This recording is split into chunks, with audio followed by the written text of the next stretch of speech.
So hello good morning everyone. I am Vinod Singh and welcome to the current exam. So आज की class में हम 2 जून का करंट अफेयर्स कवर करेंगे, जिसमें अभी हाल ही में 72 नंबर का मिस वर्ल्ड का खिताब किसने जीत लिया। थाईलैंड की मिसेज ने जीता है। ठीक है, तो उनके बारे में विश्व तंबाकू निषेध दिवस 2025, ध्रुव नीति का अनावरण किया है किसने, डाक विभाग ने। और पूर्ण साक्षरता प्राप्त करने वाला गोवा दूसरा राज्य बन चुका है। ठीक है, अभी हाल ही में मिजोरम के बारे में भी हमने पढ़ा था, अब गोवा भी बन चुका है। ऑपरेशन सील्ड के तहत मॉक ड्रिल का आयोजन किया गया है पाकिस्तान के सीमावर्ती क्षेत्रों में। और अभी हाल ही में वाल्मीकि थापर जी का निधन हो गया, तो इन सब के बारे में देखेंगे। और आईपीएल में आपने देखा है कि पंजाब किंग्स ने मुंबई इंडियंस को हरा दिया है। ठीक है, अब आपका फाइनल होने वाला है आरसीबी वर्सेस पंजाब। तो चलिए शुरू करते हैं। सो क्वेश्चन नंबर 1, हाल ही में 72वां मिस वर्ल्ड 2025 का खिताब किसने जीता है। ठीक है, देखो अभी मिस वर्ल्ड की प्रतियोगिता हुई, इस बार कहाँ हुई थी प्रतियोगिता, सारी विश्व सुंदरियाँ जितने भी थी ना, आपके अपने देश भारत में आई हुई थी। आपने मिस कर दिया, उनको देखने देखने जाना चाहिए था। तो अभी देखो 72 नंबर का हुआ, 72 नंबर का हुआ, क्रम कौन सा है 72। होस्ट कहाँ, मतलब कहाँ हुआ ये, तो होस्ट हुआ है आपका हैदराबाद। हैदराबाद जो कि आपका तेलंगाना शहर में, तेलंगाना राज्य में। ठीक है, तो आपका ये भारत में है, ये तो आपको पता ही होगा। ठीक है, तो इंडिया इस बार होस्ट था, हैदराबाद में इसका आयोजन किया गया। और विनर कौन थे, विनर कौन बनी, विनर का नाम आप देख सकते हो, आप इमेज भी देख सकते हो। ये मैडम विनर बन चुकी है। इनका क्या नाम है, इनका नाम है ओपल सुचाता चुंगश्री। ठीक है, नाम पूरा लिख लो तुम लोग। तो ओपल सुचाता, तो ओपल सुचाता नाम से भी आप याद रख सकते हो, बट इनका पूरा नाम ओपल सुचाता चुआंग श्री है। ठीक है, चुआंग श्री ऐसे ही नाम हो यार इधर, तो चुआंग श्री। ठीक है, तो चुआंग श्री आपको ध्यान रखना है।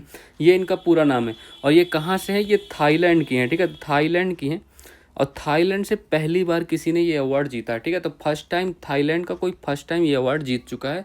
तो इनका नाम को ध्यान रखना, ओपल सुचाता जी ने मतलब विजेता घोषित हुई है। अच्छा, इन्होंने हराया किसको है, हरा मतलब इन्होंने इनको हराया है किसको, होसेट डेरेज एडमसू। तो रनर अप कौन रहा है, तो रनर अप यही रही। ठीक है, तो रनर अप होसेट जी रही, होसेट डेरेज। ठीक है, तो ये कहाँ से थे, ये आपकी इथियोपिया। ठीक है, तो इथियोपिया कंट्री से इनका भी संबंध है, तो ये भी आपको ध्यान रख सकते हो। ठीक है, तो ये आपको ध्यान रखना है। अब चलो देखते हैं भारत के बारे में, भारत से किसने भाग लिया, तो भारत से भाग लिया है नंदिनी गुप्ता जी ने। ठीक है, तो नंदिनी गुप्ता, तो नंदिनी गुप्ता जी का नाम आपको ध्यान रखना है। ठीक है, तो भारत से किस, अरे क्या लिख रहा हूँ, तो भारत से नंदिनी गुप्ता जी ने भाग, और ये कहाँ पर पहुँची, टॉप 20 तक पहुँची, टॉप 8 में नहीं पहुँच पाई। ठीक है, तो इस बार ये टॉप 20 तक पहुँची। और इन्होंने पहले कौन सा अवार्ड जीत चुके हैं, तो ये फेमिना मिस वर्ल्ड का अवार्ड जीत चुकी हैं पहले। तो फेमिना मिस वर्ल्ड, ठीक है, तो फेमिना मिस इंडिया। ठीक है, तो फेमिना मिस इंडिया का अवार्ड इन्होंने जीता है 2023 में। ठीक है, तो 2023 में इन्होंने फेमिना मिस इंडिया अवार्ड का खिताब जीत चुकी हैं नंदिनी गुप्ता जी, तो इसलिए भी इनका नाम आपको ध्यान रखना है। अच्छा, भारत से कितने विश्व विजेता हैं हो चुके, टोटल 6 बार भारत से विजेताएं बन चुके हैं, टोटल 6 बार। पहली बार कौन बने था, फर्स्ट टाइम कौन बनी थी, फर्स्ट टाइम मिस वर्ल्ड बनने वाली कौन थी भारत से, रीता फारिया। तो रीता फारिया थी फर्स्ट टाइम मिस वर्ल्ड बनने वाली। ठीक है, तो रीता फारिया। और ये कब बनी थी, 1966 में। और अभी लेटेस्ट मिस वर्ल्ड कौन है भारत से, तो भारत से 2017 में आपने मानुषी छिल्लर का नाम सुना होगा, जो हरियाणा से आए ना, तो मानुषी छिल्लर, तो ये आपको ध्यान रखना है। ठीक है, तो ये लेटेस्ट है भारत की, अभी इस साल टॉप 20 तक पहुंच चुकी हैं Nandini Gupta. Option number A correct answer है इसका। ठीक है, टोटल इतना ही आपको याद रखना है। चलिए देखो, तो मिस वर्ल्ड का खिताब जीत चुकी हैं, इनका आप इमेज देख लो। और मैं आपको कुछ विश्व सुंदरिया की इमेज दिखा देता हूँ, तो ये कुछ ऐसे टॉप थे। ठीक है, और देखो ये मिस वर्ल्ड एशिया, अलग अलग खिताब हैं, बट वो सब याद आप रखने की जरूरत नहीं, मिस वर्ल्ड आप याद रख लो। और भारत से किसने पार्टिसिपेट किया वो याद रखना। ठीक है, तो ये ओपल सुचाता का नाम बस ध्यान रखना, जो कि थाईलैंड से है, ये जरूर याद रखिएगा। ठीक है, चलिए, हाल ही में भारत सरकार ने म्यांमार में भूकंप से प्रभावित लोगों की मदद के लिए कौन सा ऑपरेशन प्रारंभ किया, तो ऑपरेशन ब्रह्मा। अब ये सब क्वेश्चन तो आपको फटाक फटाक आंसर करने चाहिए। भारत के 52वें मुख्य न्यायाधीश कौन थे, बी आर गवई है ना, तो बी आर गवई जी ने 14 मई को भी शपथ ग्रहण किया। हाल ही में दक्षिण पूर्व एशिया के सबसे बड़े पायलट प्रशिक्षण संस्थान का उद्घाटन कहाँ हुआ है, तो ये अमरावती में हुआ है। ठीक है, अमरावती आंध्र प्रदेश वाला नहीं, ये अमरावती महाराष्ट्र वाला है, तो महाराष्ट्र में भी अमरावती है वही। क्वेश्चन नंबर 2, हाल ही में विश्व तंबाकू निषेध दिवस 2025 कब मनाया गया। ठीक है, तो ये देखो वर्ड नो टोबैको डे आपको देखना है। अच्छा, तुम लोगों में से कौन कौन स्मोकिंग करता है ये बता दो, कोई कमेंट करके बता दो, मैं किसी से कहने थोड़ी वाला हूँ। तो world no tobacco day celebrate किया गया है। कब सेलिब्रेट किया गया है, तो ये हर साल 31 मई को सेलिब्रेट होता है। ठीक है, तो हर साल 31 मई को सेलिब्रेट होता है। किस लिए होता है, लोगों को जागरूक करने के लिए, लोगों को जागरूक। इस बार की इनकी थीम बड़ी अच्छी है, मतलब मुझे तो पसंद आई। तो लोगों को जागरूकता, लोगों में जागरूकता बढ़ाने के लिए इसको मतलब मनाया जाता है हर बार। और इस बार देखो इसकी थीम लिख लो तुम, थीम तुमको भी पसंद आएगी आई होप। थीम क्या है, उज्जवल उत्पाद लेकिन काले इरादे। मतलब सफ़ेद जो सिगरेट वगैरह देखो सफ़ेद होती है ना, तो उज्जवल उत्पाद, तो इनके उत्पाद तो उज्जवल हैं बट इरादे बिल्कुल काले हैं, काले इरादे। ठीक है, तो उज्जवल उत्पाद काले इरादे इनकी थीम है। ठीक है, तो ये आपको ध्यान रखना, बस इतना ही आप पढ़ के आप थोड़ी मोटिवेट हो सकते हो कि नो टू सिगरेट यार, नो टू स्मोकिंग यार, जस्ट डोंट डू इट। चलो, तो ये तो आपको ध्यान रखना। अच्छा, इसी दिवस के उपलक्ष्य में तंबाकू निषेध पुरस्कार भी दिया गया। ठीक है, तो तंबाकू निषेध पुरस्कार भी दिया गया। अब ये किसको मिला, तो ये देखो राष्ट्रीय और स्टेट दोनों के लिए ध्यान रखना है। तो राष्ट्रीय एशिया में दिया गया, तो एशिया में राष्ट्र में किसे, तो राष्ट्रीय श्रेणी में किसे मिला है, राष्ट्रीय श्रेणी में आपको बांग्लादेश को, तो बांग्लादेश को मिला। और स्टेट में भारत के किस राज्य को मिला, तो भारत के राज्य कर्नाटक को ये पुरस्कार मिला। ठीक है, तो ये ध्यान रखना है और इतना याद रखिएगा। चलो, और तंबाकू उत्पादन में बताओ, तंबाकू उत्पादन में भारत का कौन सा स्थान है। तंबाकू उत्पादन अगर देखते हैं तो तंबाकू उत्पादन पहले नंबर पे तो आपका चीन है। ठीक है, पहले नंबर पे आपका चाइना है और दूसरे नंबर पर आपका भारत है। ठीक है, दूसरे नंबर पर भारत है, भारत तंबाकू उत्पादन में दूसरे नंबर पर है। ठीक है, इतना उत्पाद करता है तो मतलब खाएगा भी क्या ही है। चलो, अच्छा एक बात तो मैंने आपको पढ़ाई थी, तंबाकू अनुसंधान केंद्र, जिसका नाम बदल के हमने राष्ट्रीय वाणिज्यिक कृषि अनुसंधान केंद्र कर दिया था, जो कि राजमुंद्री में, वो भी आपको ध्यान ही रखना है। ठीक है, तो option number D correct answer है 31 मई। ठीक है, चलो, अच्छा और क्या, अच्छा ये तो चलो 31 मई को हो गया। अच्छा, 1 जून को कौन सा दिन सेलिब्रेट होता है, 1 जून का भी देख लो। तो 1 जून को हम सेलिब्रेट करते हैं वर्ल्ड मिल्क डे। ठीक है, तो वर्ल्ड मिल्क डे। ठीक है, तो वर्ल्ड मिल्क डे देख लीजिए। इसको कल मैं डिटेल से करा दूंगा, अभी आज ध्यान नहीं थी तो छूट गया क्वेश्चन ये। और 2 जून को क्या होता है, आज के दिन क्या होता है, आज के दिन क्या होता है 2014 में, तो 2014 में आज के दिन ही तेलंगाना राज्य बना था, है ना। तो ये आपको ध्यान रखना है, इतनी बातें और याद रखिएगा। और तंबाकू अनुसंधान केंद्र याद रखिएगा यार, ये क्वेश्चन अच्छा है। तो तंबाकू मैं लिख देता हूँ, तुम लोग परेशान करोगे नहीं तो फिर। तंबाकू अनुसंधान केंद्र, जो जिसका नाम बदल के हमने राष्ट्रीय वाणिज्यिक कृषि केंद्र कर दिया है। तो राष्ट्रीय वाणिज्यिक यार, हिंदी लिखने में ना राइटिंग बनती नहीं है, इसलिए मैं कतराता रहता हूँ। चलो, मैं नेक्स्ट क्लास से ट्राई करूँगा टाइप करके ही लाऊं तुम लोगों के लिए सब कुछ। तो राष्ट्रीय वाणिज्यिक कृषि अनुसंधान केंद्र, जो कि कहाँ है, राजमुंद्री आंध्र प्रदेश। ठीक है, तो राजमुंद्री ध्यान रखना। तो राजमुंद्री आपको आंध्र प्रदेश में ध्यान रखना, इसका नाम बदला गया अभी हाल ही में, तो ये पता होना चाहिए आपको। ओके, चलिए, तो वर्ल्ड नो टोबैको डे, आप अपनी फैमिली को बचा सकते हो सिर्फ स्मोकिंग छोड़ के, तो कृपया ध्यान दीजिए अपनी फैमिलीज का। और जो भी बच्चे स्टूडेंट बहुत करते हैं सब, तो उनको भी ध्यान देना चाहिए, it's not good for their health. Okay, चलो, छठे बिम्स्टेक शिखर सम्मेलन का मेज़बान कौन था, तो मेज़बान कौन था भैया, थाईलैंड, जहाँ की अभी विश्व सुंदरी बनी है ओपल सुचाता। हाल ही में भूमि सुरक्षा और पारदर्शिता सुनिश्चित करने के लिए भूभारती पोर्टल लॉन्च करने वाला कौन था, तेलंगाना ने लॉन्च किया है। हाल ही में भारत और उज्बेकिस्तान के बीच संयुक्त सैन्य अभ्यास डस्टली 6 कहाँ हुआ, तो ये आपका पुणे में हुआ। ठीक है, तो पुणे में आयोजित हुआ था। क्वेश्चन नंबर 3 करते हैं। हाल ही में चर्चा में रही ध्रुव नीति का संबंध किससे है। देखो, ध्रुव पोर्टल, इसका देखो पोस्टल डिपार्टमेंट से संबंध है। पोस्टल डिपार्टमेंट, इन्होंने अभी कुछ चीज़ें लॉन्च की हैं, उन सब के बारे में करते हैं। पोस्टल डिपार्टमेंट, डाक विभाग आप कह सकते हो। Option number 1 correct answer. ठीक है, तो पहले तो आप लिखो ध्रुवा। ठीक है, तो ध्रुवा हो गया, तो ध्रुवा पॉलिसी कह लो, ध्रुवा पॉलिसी हो गई। और दूसरा कौन सा, दूसरा आप डिगी पिन आपको याद रखना। ठीक है, तो डिगी पिन याद रखिएगा। तीसरा क्या है, तीसरा इन्होंने मेघदूत मिलेनियम लॉन्च किया है। तो मेघदूत मिलेनियम, ठीक है। अब मैं बताता हूँ ये सब क्या है, ठीक है। तो मेघदूत मिलेनियम, ओके। चलो अब देखो ये जो ध्रुवा पॉलिसी है आपकी ना, ध्रुवा पॉलिसी का संबंध किससे, इससे डिजिटल एड्रेसिंग सिस्टम है। तो ये एक प्रकार का डिजिटल एड्रेसिंग सिस्टम है, मतलब अगर जो आपके डाक विभाग पोस्ट वगैरह आते हैं तो उनकी एड्रेसिंग सही से हो पाए, तो डिजिटल एड्रेसिंग सिस्टम होगा, तो इससे आप बिल्कुल सही जगह पे आसानी से पहुंच सकते हो। देखो डिजिटल हब पर reference and unique virtual address, ठीक है। तो यूनिक वर्चुअल एड्रेस प्रदान किया जाएगा, जिससे आपको लोकेशन में मतलब उनको कर्मचारियों को ढूंढने में दिक्कत नहीं होगी, आपका जो पोस्ट होगा वो आपके सही पते पर ही पहुंचेगा। डिगी पिन क्या होता है, डिगी पिन होता है एक डिजिटल पोर्टल इंडेक्स है, ठीक है। तो ये भी डिजिटल पोस्टल, ठीक है। तो डिजिटल पोस्टल इंडेक्स नंबर है, ठीक है। तो ये इससे भी आपके एड्रेस में ही सहायता मिलने वाली एक आपको मतलब एक नंबर दिया जाएगा आपके पोस्ट के लिए, तो उसको कहेंगे डिजी पिन, ठीक है। और मेघदूत मिलेनियम इसको लॉन्च करने वाला ये एक प्रकार का सॉफ्टवेयर है, ठीक है। तो ये एक प्रकार का सॉफ्टवेयर है, इसको लॉन्च करने वाला कौन हो गया, जो सेना विभाग का होता है ना डाक, तो सेना डाक सेवा ने लॉन्च किया, ठीक है। तो सेना डाक सेवा कोर ने, ठीक है। तो सेना डाक सेवा कोर ने इसको लॉन्च किया, तो ये भी आपको ध्यान रखना, इतना याद रखिएगा, ठीक है। चलिए तो ऑप्शन नंबर 1 करेक्ट आंसर हो गया इसका। हाल ही में इंटरपोल की गवर्नेंस समिति की अध्यक्षता किसने संभाली है। देखो ये इंटरपोल की गवर्नेंस समिति की अध्यक्ष, इसकी स्थापना कब हुई थी, 7 सितंबर 1923। अभी इसने भारत के लिए इन्होंने सिल्वर नोटिस जारी किया है, तो इसलिए मैंने पढ़ाया था ये क्वेश्चन कल भी शायद। तो यूएई ने इसको, यूएई को इसका अध्यक्षता मिली। अच्छा इसका हेडक्वार्टर कहाँ है, इसका हेडक्वार्टर लियोन फ्रांस में है, ठीक है। तो लियोन फ्रांस में इसका हेडक्वार्टर है। ये क्वेश्चन अभी हाल ही में किसी एग्जाम में पूछा गया है।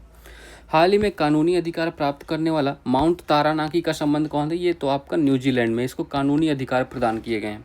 हाल ही में 23वीं विधि आयोग का अध्यक्ष किसे नियुक्त किया गया है, तो दिनेश माहेश्वरी जी को, ठीक है। तो ये सब नाम आपको ध्यान रखने हैं, कोई भी क्वेश्चन कैसे भी आ सकता है, एसएससी के लिए बहुत ही ज़्यादा इंपॉर्टेंट है। और आपका आरओ एग्ज़ाम है आगे, एनटीपीसी का एग्ज़ाम है, और कौन सा है ये जो क्या कहते हैं उसको, यूपी SSC पेट भी आ रहा है ना, तो ये सब के लिए बहुत इंपॉर्टेंट क्लास है आपकी। चलो क्वेश्चन नंबर 4, हाल ही में पूर्ण साक्षरता प्राप्त करने वाला दूसरा राज्य कौन सा। देखो पूर्ण साक्षरता, कार्यात्मक साक्षरता के बारे में हम बात करने वाले, ठीक है। तो पूर्ण कार्यात्मक साक्षरता, ठीक है। तो कार्यात्मक, अच्छा मैंने अभी आपको एक योजना पढ़ाई थी, जब मैंने पहली वाली पढ़ाई थी, पहला वाला राज्य पढ़ाया था। तो ये बताओ पूर्ण कार्यात्मक साक्षरता, इसके लिए कौन सी योजना है। इसके लिए हमने पढ़ा था ना एक उल्लास योजना, उल्लास योजना पढ़ा था आपने, सबने याद है कि नहीं।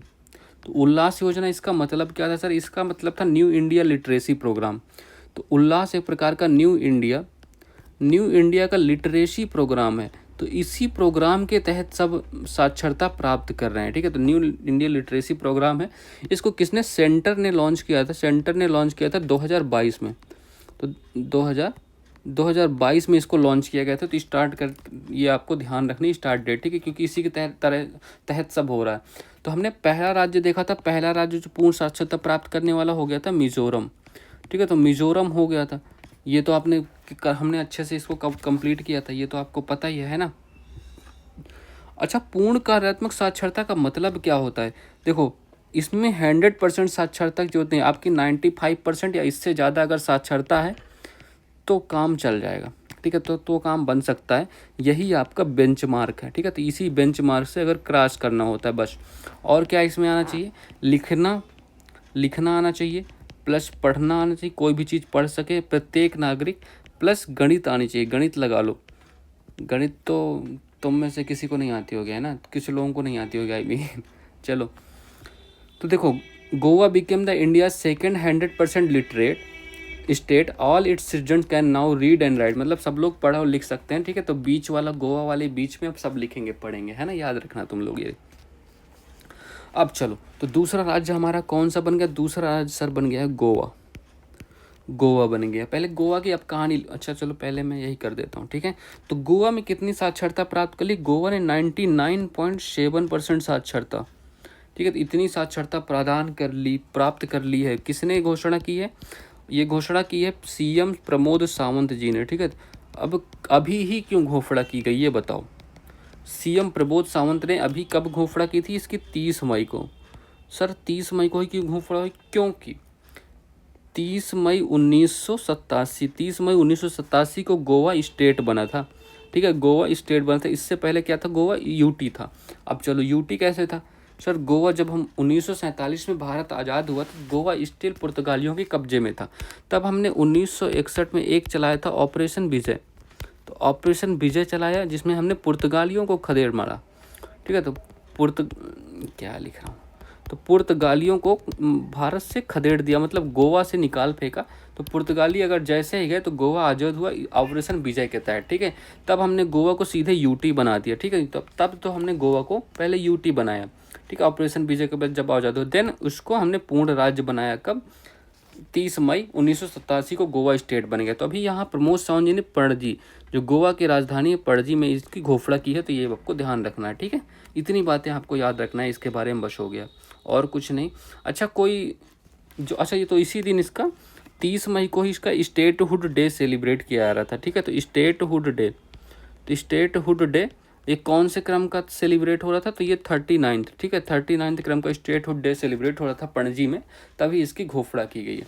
अच्छा कोई यूटी भी आज तक बना है, यूटी कोई है, तो हाँ बिल्कुल है सर, लद्दाख को हमने पूर्ण साक्षरता घोषित की है। ठीक है, लद्दाख याद रखिएगा। चलो तो ऑप्शन नंबर कौन सा करेक्ट है, option number D correct answer है गोवा। ठीक है, गोवा इसका राइट आंसर है। चलिए, हाल ही में 14 अप्रैल को डॉक्टर BR अम्बेडकर दिवस किसने घोषित किया है, तो ये घोषणा करने वाला कौन हो गया, न्यूयॉर्क। ठीक है, तो न्यूयॉर्क हो गया इसकी घोषणा करने वाला। केंद्रीय बजट 2025-26 में कितनी व्यक्तिगत आय को करमुक्त किया गया, तो 12 लाख आय को, ये तो आपको पता ही है। हाल ही में भारत न्याय रिपोर्ट 2025 में किसे शीर्ष स्थान मिला, तो ये शीर्ष स्थान मिला है कर्नाटक को। ठीक है, चलिए क्वेश्चन नंबर 5 करते हैं। 31 मई 2025 को पश्चिमी सीमावर्ती राज्यों में किस ऑपरेशन के तहत नागरिक सुरक्षा मॉक ड्रिल आयोजित की गई है। ठीक है, तो कौन सा ऑपरेशन था, ऑपरेशन शील्ड। तो ऑपरेशन शील्ड हमने आयोजित किया। ठीक है, तो ऑपरेशन शील्ड हमने आयोजित किया। इसके तहत क्या हुआ, ये कब आयोजित हुआ, 31 मई 2025। तो 31 मई 2025 को इसका आयोजन हुआ कहाँ पर, पाकिस्तान से जो सीमा लगाते, तो पाकिस्तान सीमावर्ती राज्यों में। तो पाकिस्तान सीमावर्ती राज्यों में इसका आयोजन हुआ, मतलब कौन कौन से हो गए, जम्मू कश्मीर हो गया, यूटी, पंजाब हो गया, पंजाब, जम्मू कश्मीर, राजस्थान एंड गुजरात। ठीक है, तो इन राज्य और यूटी में इसका आयोजन किया गया। तो ये क्या है, तो एक ये नागरिक सुरक्षा मॉक ड्रिल का आयोजन किया गया इसमें। तो नागरिक सुरक्षा मॉक ड्रिल का आयोजन इसमें किया गया। अब इसमें क्या होता है सर, तो इसमें क्या होता है, इसमें जैसे युद्ध जैसी कोई स्थिति अगर आती है, तो युद्ध जैसी स्थिति के लिए तैयार रहने के लिए। ठीक है, तो इसमें क्या होता है, ब्लैकआउट होता है, मतलब पूरी लाइटें बंद कर दी जाती हैं ताकि दुश्मन को पता ना चले कहाँ पर आबादी वाला क्षेत्र है। ब्लैकआउट होता है प्लस सायरन बजता है ताकि आप सब सतर्क हो जाएं। देन कैमोफ्लेग। ठीक है, तो ये सब होता है। ठीक है, तो अब इसका आयोजन किया गया पूरा। ठीक है, तो ये आपको ध्यान रखना बस, होगी इतना बात याद रखनी। ठीक है, चलो ऑपरेशन हॉक नहीं, operation shield. Option number B correct answer है। अब ये जो ऑपरेशन लिखे हुए हैं, ऑपरेशन बुयान अल मरकज, देखो इतना भयंकर नाम है लेकिन कुछ हुआ नहीं इसमें। पाकिस्तान ने ऑपरेशन सिंदूर के बदले के रूप में भारत पर चलाया था। ठीक है, तो पाकिस्तान ने भारत पर यह ऑपरेशन चलाया था, मतलब ऑपरेशन सिंदूर के बदले में, जवाब में। ऑपरेशन हॉक किसने, तो ये CBI ने लॉन्च किया था, किसके लिए, बाल यौन शोषण को रोकने के लिए। ठीक है, तो बाल यौन शोषण को रोकने के लिए तो CBI ने इसको स्टार्ट किया था। ठीक है, चलो ऑपरेशन गाइडेंस चैरियट, इसको इजराइल ने लॉन्च किया था, किस पर, इजराइल का किससे चलता है आजकल, इजराइल ने हमास पर लॉन्च किया और कहा कि या तो 100% इसको तबाह कर देंगे या तो इस पर 100% कब्जा करेंगे, हम ऐसे छोड़ने वाले नहीं हैं अभी। ठीक है, तो इतनी बातें आपको ध्यान रखनी। चलिए, तो मॉक ड्रिल देखो हाइलाइट्स ऐसे कुछ होती है, ऐसी सिचुएशन जैसे जैसे युद्ध में होता है वैसी सिचुएशन क्रिएट की जाती है और नागरिकों की सुरक्षा की मतलब प्रैक्टिस या ट्रेनिंग दी जाती है। हाल ही में IPL में 300 छक्के लगाने वाले पहले भारतीय बल्लेबाज कौन होंगे, रोहित हिटमन शर्मा। रोहित शर्मा जी हो गए। अब आपको IPL वाले बच्चों को तो तकलीफ हो रही होगी, मुंबई इंडियंस लगता है कल हार गई है, किसी ने मुझे मैसेज किया था। तो मुंबई और पंजाब का मैच था, तो उसमें पंजाब जीत गई। ठीक है, तो पंजाब जीत गई, श्रेयस अय्यर ने क्या तबाही मचाई। अब किसके बीच होगा फाइनल, तो आ जाओ IPL वालों तुम लोग, अब आ जाओ फाइनल देखने, सब चल लेंगे साथ में। तो अब होगा RCB, तो RCB वर्सेस PBKS। ठीक है, तो RCB वर्सेस PBKS का फाइनल होने वाला है। तो इसमें चांसेस किस, आपको क्या लगता है कौन जीतने वाले, आरसीबी जीतेगी या पीबीकेएस? आप बताओ, ये क्वेश्चन आपके लिए है, कमेंट करके बताओ, जल्दी बताओ। हाल ही में गुमी एशियन एथलेटिक्स चैंपियनशिप 2025 में भारतीय दल ने कितने पदक जीते हैं? तो ये देखो गुमी में, ये जो होस्ट इसका लिख लो पहले, होस्ट इसका गुमी स्थान ही है। तो गुमी कहाँ स्थान है? ये साउथ कोरिया में स्थान है, ठीक है। तो साउथ कोरिया, जहाँ की कैपिटल सियोल है, मुद्रा वान है, तो यहाँ का ये स्थान है, ठीक है। तो ये ध्यान रखिएगा। इसमें पहले नंबर पे कौन है? तो पहले नंबर पे चाइना आया, दूसरे नंबर पे अपना इंडिया आया, ठीक है। तो दूसरे नंबर पे इंडिया, इंडिया ने टोटल कितने 8 gold medal, 10 silver plus 6 bronze medal, मतलब टोटल कितने 24 पदक इन्होंने जीत लिए, ठीक है। तो यह ध्यान रखिएगा। क्वेश्चन नंबर 6, हाल ही में दिवंगत वाल्मीकि थापर कौन थे? तो वाल्मीकि थापर कौन थे, इनका नाम कैसे जानते हो, ठीक है। अभी हाल ही में इनका निधन हुआ है, ठीक है। तो वाल्मीकि थापर, तो वाल्मीकि थापर एक मतलब बाघ संरक्षण करते थे, ठीक है। तो मतलब बाघों के संरक्षण के लिए इन्होंने बहुत काम किया। तो बाघ संरक्षण करता, ठीक है। तो बाघ संरक्षण करता थे। अभी हाल ही में इनका निधन हो चुका है, ठीक है। इनका निधन हो गया है। और इनकी फेमस बुक लिख लो, बुक पूछ सकता है एग्जाम वाला। इनकी फेमस बुक है लैंड ऑफ द टाइगर, बहुत ही ज़्यादा फेमस है ये। तो लैंड ऑफ द टाइगर, ठीक है। तो ये आपको पढ़ने की जरूरत नहीं, बट आपको इसका नाम याद रखना है। एक और बुक है इनकी टाइगर फायर, तो बस, लेकिन ये वाली इंपॉर्टेंट है, land of tiger important, tiger fire आपको ध्यान रखनी, बट ऐसे उतना ज़रूरी नहीं है, ठीक है। याद रखिएगा। चलो अच्छा, एक और नाम आप याद रख सकते हो, तो पहले आप इसका मार्क कर लो आंसर, बाघ संरक्षण करता है, ठीक है। एक और नाम याद रख सकते हो, क्या नाम है उन्हें? कैलाश सांखला। सर इनका नाम क्यों बता रहे हो आप? कैलाश सांखला ये कौन है? ये राजस्थान के रहने वाले हैं, ठीक है। तो कैलाश सांखला ये राजस्थान के जोधपुर से हैं, ठीक है। जोधपुर से हैं। ये सांखला समझ नहीं पाओगे क्या तुम लोग? सांखला, ठीक है अभी, ठीक है।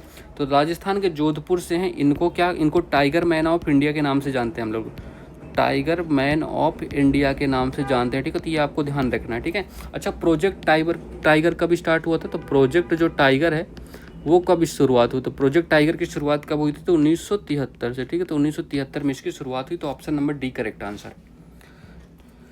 हाल ही में राज्य सरकार ने शिक्षा मानकों को बढ़ावा देने के लिए ऑस्ट्रेलिया की मोनाश विश्वविद्यालय के साथ समझौता किया है। कौन कर सकता है भैया? यूपी गवर्नमेंट ने ऐसा काम किया है। तो यूपी गवर्नमेंट ही है इसको चूना लगाने का, है ना। चलो ठीक है।